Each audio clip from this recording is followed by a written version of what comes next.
Good evening, everyone. Welcome to California Today. I'm David Zhang. Here is a look at some of today's top stories. As the Hollywood strikes approach 3 months, the governor is now offering to step in and help with the negotiations. His office says he is in contact with all sides. Southern California police arrested over 100 people as part of Operation Online Guardian. Officers targeted people who have committed online crimes against children. Farmers continue to struggle despite record rain this past winter. One farmer says it's because poor policies are pushing agriculture businesses to the brink of bankruptcy. Just this morning, another busload of illegal immigrants arrived in downtown Los Angeles.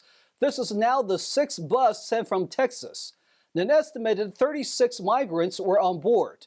Everyone was taken to a welcoming center for intake and wellness checks. Texas Governor Greg Abbott claimed credit for these buses, citing LA as a sanctuary city. Also in LA, the Hollywood strikes have gotten so bad, even the governor is stepping in to offer help. His office says he has contacted all sides of the strike in an effort to keep the state's economy afloat.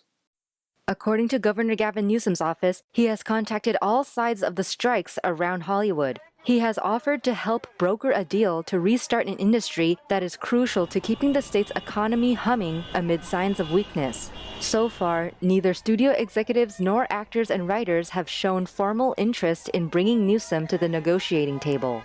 Anthony York, Newsom's senior advisor for communications, said it's clear that the sides are still far apart, but he is deeply concerned about the impact a prolonged strike can have on the regional and state economy. He further noted thousands of jobs depend directly or indirectly on Hollywood getting back to work, including crew, staff, and catering. The last time the writers went on strike more than a decade ago, the 100-day work stoppage cost the state's economy an estimated $2 billion. The economic hit could be even bigger this time around, now that actors have joined the picket lines. The strikes come after Newsom signed a state budget that included a more than $31 billion deficit, in part because of a slowdown in the tech sector, another one of the state's key industries. The writers have been on strike since May, and the actors joined them earlier this month. Both unions have concerns about how they will be paid in an age where fewer people are paying to go to the movies or watch cable TV in favor of streaming services. And they are worried about how the rise of artificial intelligence will affect the creative process of how movies and TV shows are made and who is paid to make them. Newsom's relationships with some of Hollywood's most powerful executives could potentially help him in any negotiations over the strikes as he continues to advocate for the causes of the workers. Newsom also has a connection to Hollywood through his wife, Jennifer Siebel Newsom, who used to be an actress and is now a documentary director. Hundreds of arrests were made yesterday in connection with internet crimes committed against children across Southern California. NTD's Christina Corona has more. On Wednesday, authorities announced that between July 10th to July 21st of this year, the Internet Crimes Against Children Task Force orchestrated a multi-agency effort called Operation Online Guardian. Officers identified and arrested predators who use the internet to facilitate sexual abuse of children. 139 arrests were made for various sexual exploitation charges. These charges included sodomy with a child under 10 years of age, lewd acts with a child, including acts involving minors under the age of 10, sending obscene materials to a child for sexual gratification, the possession and distribution of child sexual abuse material, child annoying, and failure to register as a convicted sexual offender. Chief Moore says Operation Online Guardian was executed in 2 phases. First phase included the proactive undercover investigation of a variety of social media platforms. Second phase included the service of multiple warrants of residences throughout the 5 counties. The multi-agency task force included units from 102 different agencies in Los Angeles, Orange, San Bernardino, Santa Barbara, and Ventura counties. The LAPD unit is a primary hub for all cyber tips associated with the 5 counties. The LAPD also received tips from the National Center for Missing and Exploited Children. Our goal is not only to make arrests and enforce laws, but to protect the dignity and rights of every victim, to empower the survivors, to dismantle the networks of online exploitation, and to bring responsible parties to justice. Joe McNally, the first assistant U.S. attorney for the Central District of California, explains how dangerous these crimes are targeting children. Child exploitation is one of the most horrendous crimes affecting our most vulnerable members of the community. And a final message to help keep your children safe online. Parents and caregivers can help protect their children by educating themselves and their children on the dangers of the internet, monitoring your children's internet usage, and having an open dialogue with your children to navigate around child predators. The community is encouraged to visit the website www.missingkids.org/netsmarts for educational internet safety tips, and can also report potential online child sexual abuse activity and have the material removed by visiting www.takeitdown.ncmec.org. Christina Corona, NTD News, Los Angeles. California saw a wet winter this year. Reservoirs have been refilled and drought conditions have been eased. But the state's farmers continue to struggle as policies continue to place challenges on farmers and businesses in the sector. Here's the story. California saw record rain and snow this past winter. Many places throughout the state saw flooding, and the majority of the state's reservoirs are now fully refilled. But why are farmers in the state still struggling? Well, 6th-generation farmer and assembly leader James Gallagher tells California Insider's Siamak Karami that it's a combination of poor water management and policy. Well, one is because we are not building new water infrastructure. We are not taking that water. When we have storms like that, we can take the excess flows and store it in reservoirs. But we haven't built a new reservoir in California since 1979. Even though we've had the money, we've had, even record surpluses. We passed a water bond. Yeah. Gallagher says voters passed a water bond in 2014 to help fund new water infrastructure, but nothing has been built since then. And even though the winter storms brought record rain, he says the aftermath of the storms also brought lots of damage to farmlands. Trees have been damaged from the flooding. Irrigation has been damaged from, floodwaters, ripping through those lands. And then you add on top of that the California regulatory climate. All of the mandates that come down, they're telling us that we have to get rid of perfectly good trucks that we rely on to move our goods. And they're saying down the road you're going to be forced to go to electric trucks and equipment that don't even exist yet in some cases. There's not even the infrastructure to charge those things, especially in rural areas where the farming takes place. Gallagher says it's not just the farmers who were affected. Farm suppliers and other local businesses also feel the economic impact. There's still a lot of struggles in California agriculture. So I talked about those acres that were fallowed. When that happened last year, it didn't just affect the farmers. It affected all the farm workers who work in agriculture. They lost hours and jobs because of that drought. The local businesses, that rely on, the people that make money in agriculture to support those businesses, they lost revenue. All the vendors and ag supply shops, tractor companies, in these small towns were hurt. He says to help farmers, the industry really needs regulatory relief.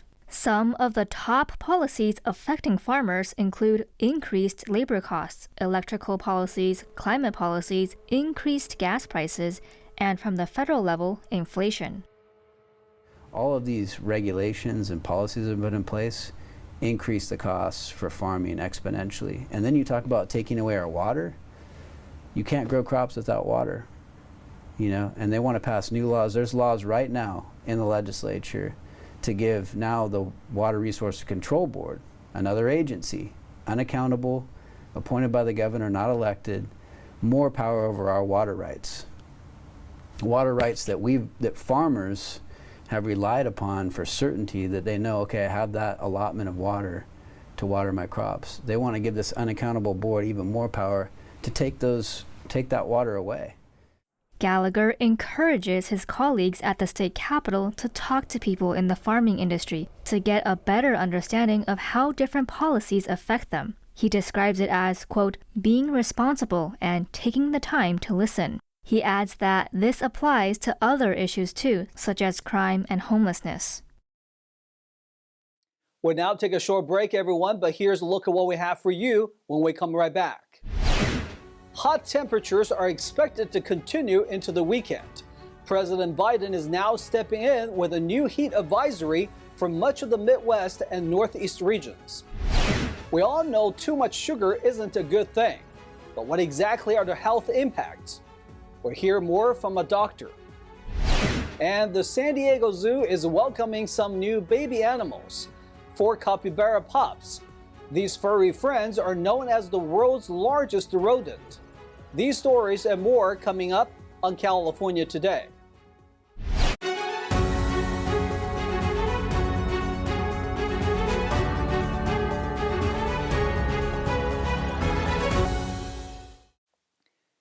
Welcome back to California Today, everybody. I'm your host, David Zhang. President Biden today announcing new steps to combat extreme heat and protect workers. This comes as nearly 40% of the U.S. population facing heat advisories.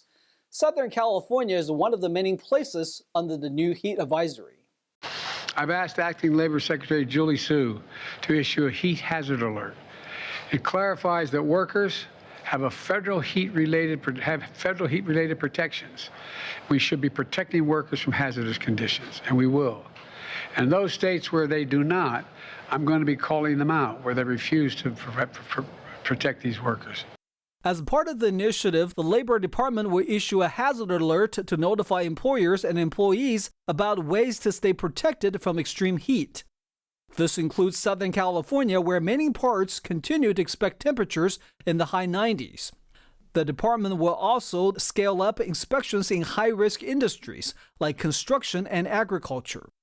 The U.S. Forest Service will award $1 billion in grants to help cities plant trees, to provide shade and help bring temperatures down. The Biden administration also plans to spend $7 million to develop more detailed weather predictions, plus $152 million to boost drinking water infrastructure and climate resilience in California, Colorado, and Washington state. Aging, illness, medication, then more medication. It's a cycle a lot of people get caught up in. But one health professional says there is a key to breaking out of that cage. NTD's Daniel Monahan spoke with Dr. Mark Sherwood on how changing eating habits can reverse or prevent some modern-day diseases. Dr. Sherwood sees sugar and the amount of it that Americans eat as a serious problem. Sugar is nothing more than commercialized drugs at this point, and it's hard for people to get off that. So it actually activates the dopamine receptors. So we're actually talking about a really new kind of, well, if you'll pardon the term, new kind of dope. The doctor says the government heavily subsidizes sugar production, causing more of it to be produced cheaply. But unfortunately, what happens is when you're passing on these literal processed, hyper sweet sugars to the American public, you're creating addiction, which leads to chronic inflammation, which does have a part and parcel with every single disease process. How does that inflammation negatively impact people's health? Our immune system is like our surveillance system. Look at it as our military, and look at it like it's supposed to secure our borders. When the immune system is triggered, everything goes on alert, and it has to send signals around the body that are called in part inflammatory signals. But what if the body was completely triggered all the time? It's going to run out of ammunition. It's going to run out of material. It's going to run out of manpower, and it's not going to be able to respond to the typical things we deal with. It's not going to be able to repair cells, which can lead to cancer. It's going to begin to sort of not know who the enemies are, which means autoimmune condition. According to Sherwood, an overstressed immune system can also struggle to cope with vascular buildup, which leads to heart disease. He also believes there is a link between sugar consumption and neurodegenerative disorders such as Alzheimer's. Because type 3 diabetes is one and the same with Alzheimer's dementia. We get insulin resistance of the brain. And it's fascinating to me how people are not catching this. Why did they change the name from sugar diabetes to type 2 diabetes? Why did they remove the name type 3 diabetes from Alzheimer's dementia? It makes one curious when clearly we know the sugar's a part. All right, you sold me. No more late night cabinet raids for a candy bar. And what about exercise? Do you have any recommendations for that? I like to say that sitting is the new smoking. You know, people are sitting too much inactivity, and they actually have fallen for the trap of thinking that these little 10-minute workouts all day long and sitting the rest of the time are okay. The recommendations that I support is at least 150 minutes of dedicated movement per week. The bottom line is, the more we move, the more we live. The less we move, the closer we are to rigor mortis.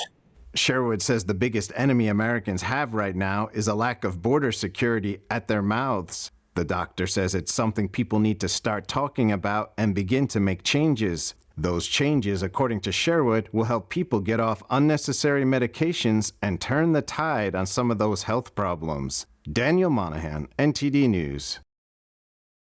Southern California has seen an increase in the local stingray population.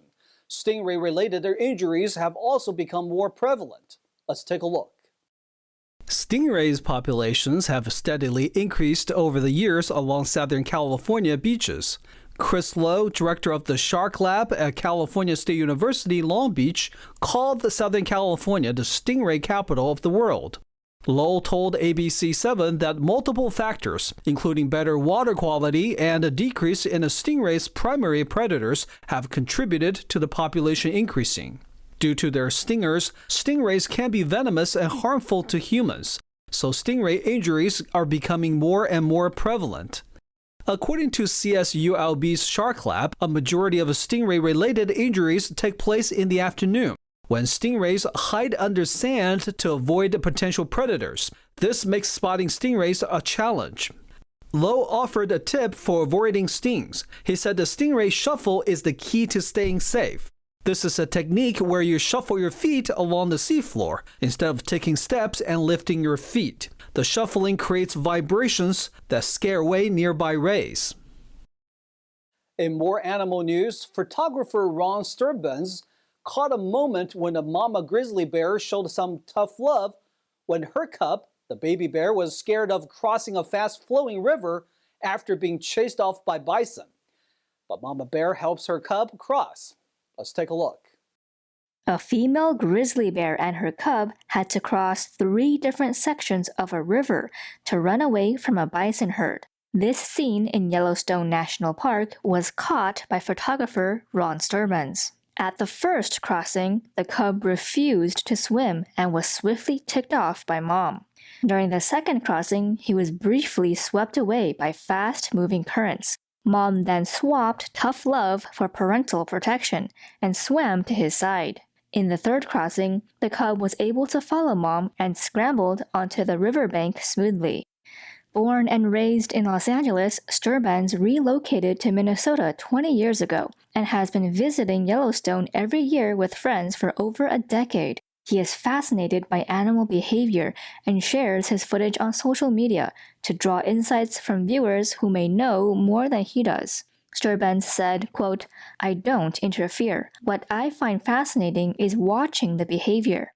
Sturbans says he likes capturing footage that can show the complexity of animals and help dispel misconceptions about grizzly bears or other animals.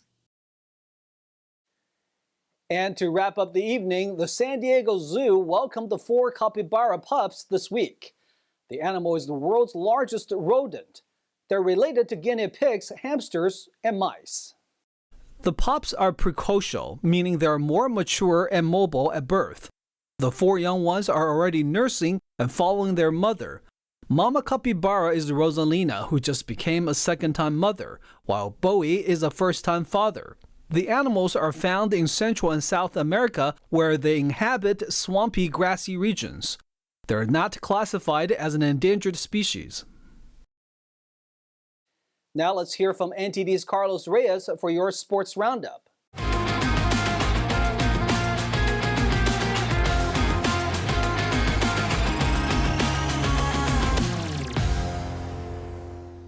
This is your California Sports Roundup, and I'm Carlos Reyes.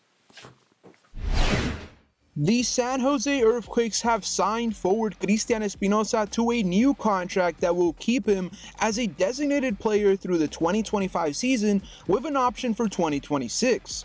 The Argentine winger had a memorable month of July, first becoming San Jose's all-time assist leader with 51 on July 12th, and then playing in his first MLS All-Star game a week later on July 19th. Earthquakes general manager Grizzly shared his thoughts about the All-Star in a press conference on Wednesday afternoon. A really important piece on the field, and it was really important for us to re-sign. As good as he is on the field, and as much as he helps us, he's an even better leader in person in the locker room. Can connect with pretty much every player, any player down there. So, we're ecstatic to be able to continue working with a player and a human of Cristian's caliber. And yes, he is getting a raise. He will not be tameable. He'll be a DP if I'm just giving it to you straight. Espinoza, age 28, has tallied 26 goals and a record-breaking 51 assists in 142 regular season appearances for the Earthquakes since arriving in 2019. He also leads the club in corner kicks and is a top 3 for shots and game-winning goals during that time. In every full 34-game MLS season since he came to San Jose, he has appeared in over 30 matches and played over 2,000 minutes. This season, Espinoza leads MLS in successful crosses and key passes, is 4th in goals scored, and tied for 4th in goal contributions. He has been named to the Team of the Matchday 6 times this year and was MLS Player of the Month for April when he scored 5 goals and had 1 assist. Espinoza was selected to the 2023 MLS All-Star roster and played 35 minutes against Arsenal this past week. He broke the club assist record with his 51st on July 12th against Seattle Sounders FC. That is it for today's Sports Roundup. Thank you for watching. I'm Carlos Reyes. Thanks, Carlos. All right, everyone, that's all we've got for you tonight. We would like you to join us again on California Today every weekday at 8 p.m. Make sure to check out our broadcasts at ntd.com/California-today. You will find all of our top latest clips there, ready to share with friends and family. Send us a message on Facebook, Twitter, Instagram, Gunji World, or through our email, california.today@ntd.com. If you'd like to share a news tip or let us know how we're doing, we'd love to hear from you. I'm David Zhang. Have a wonderful evening.